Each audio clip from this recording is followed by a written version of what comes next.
It is imperative for the government to be strong and establish peace to keep people secure from foreign and domestic threats. However, the Articles of Confederation lacks what is needed to accommodate these standards. Hence, the Constitutional Convention convened to address the issues of the weak central government that was created from the Articles. Federalists have now abandoned the Constitution and are now urging for the draft and ratification of the Constitution. A national debate over whether the Constitution should be ratified has ensued, and various essays written by Alexander Hamilton, John Jay, and James Madison have been published to urge delegates to ratify. The Federalist and Anti-Federalist essays play a significant role in ratification as they offer important insight into the intentions of the people who debated how America should be governed.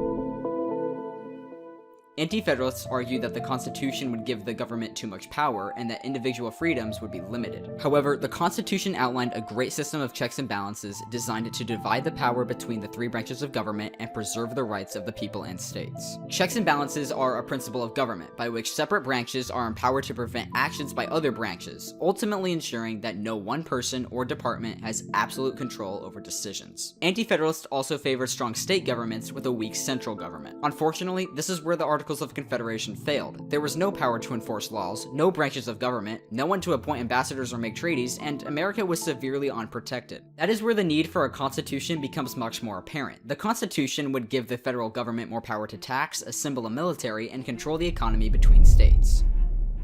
The Constitution creates a strong central government, with the executive, legislative, and judicial branches, which improve on the Article of Confederation's single-house chamber with an extremely weak legislative branch. The executive branch is responsible for carrying out and enforcing all laws while conducting diplomacy with foreign nations. The legislative branch, made up of the House and the Senate, would be responsible for making and passing all laws and having the ability to declare war. And the judicial branch is responsible for interpreting law and determining the guilt or innocence of those accused.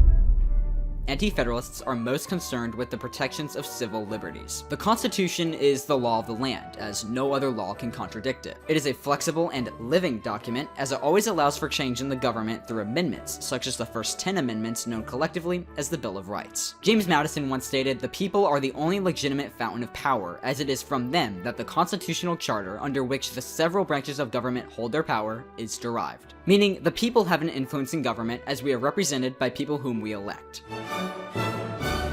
Under the Constitution, people have a greater voice, allowing everyone to vote with the majority winning, while 2/3 of a vote is needed under the Articles of Confederation. Each legislative member receives a vote based on the population of a state, while in contrast, one vote is given per state in the Articles of Confederation, helping to favor smaller states. Under the Articles of Confederation, states are supreme. Now, although this is flawed, it may have been a good thing, as it helped establish a central government where there was none beforehand and helped to avoid a monarchy-style government. However, the Articles soon turned bad as Congress could not raise funds for their debts, could not regulate trade, and made it exceedingly difficult to conduct foreign policy. The Constitution guarantees every American's right and protection of life, liberty, and property. Ratify the Constitution to create an effective and efficient national government, one that balances expansive powers with specific limits.